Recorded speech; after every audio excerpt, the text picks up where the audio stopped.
ये सदन नारी शक्ति को लोकसभा और राज्यसभा में 33% भागीदारी देने का साक्षी बनेगा।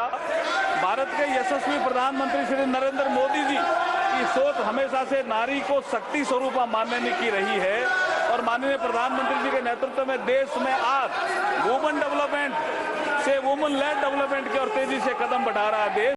आज हर क्षेत्र में, चाहे वो अंतरिक्ष हो, सेना हो, पुलिस हो, खेल जगत हो, उद्यमिता हो, व्यवसाय हो, साहित्य हो, कला हो, महिलाएं प्रभावशाली नेतृत्व करके देश को गौरवान्वित कर रही है। आज हम प्रधानमंत्री मोदी जी के नेतृत्व में नारी शक्ति वंदन विधेयक प्रस्तुत कर सच्चे अर्थों में नारी शक्ति को उनका अधिकार देने जा रहे हैं।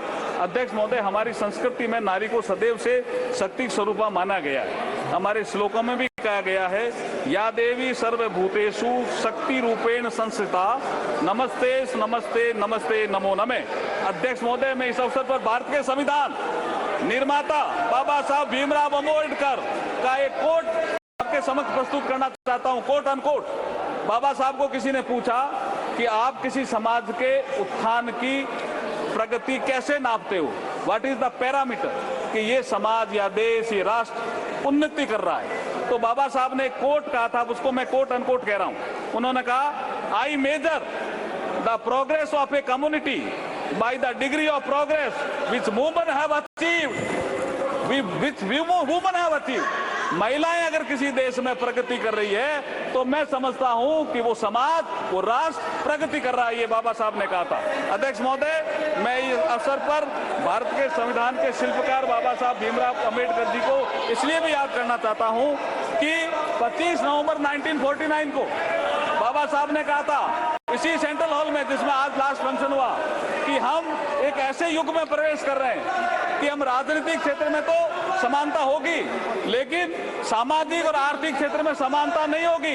इसको कौन दूर करेगा? आने वाली सरकारों का ये इसका काम होगा। लेकिन ये नहीं कर पाए जो सरकारें आई। लेकिन जब प्रधानमंत्री मोदी जी आए 2014 में, तो जन धन अकाउंट आया, एक महिला के अकाउंट, एक के अकाउंट नहीं, ये असमानता थी। अध्यक्ष महोदय, पीएम आवास, एक के घर कच्चा, एक के पक्का, ये असमानता थी जिसकी ये बात अधीर रंजन की कर रहे थे। एक के घर शौचालय, एक के घर शौचालय नहीं, ये असमानता थी। एक के घर बिजली, एक के घर बिजली नहीं।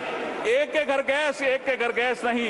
एक के घर नल से जल और एक के घर नल से जल नहीं।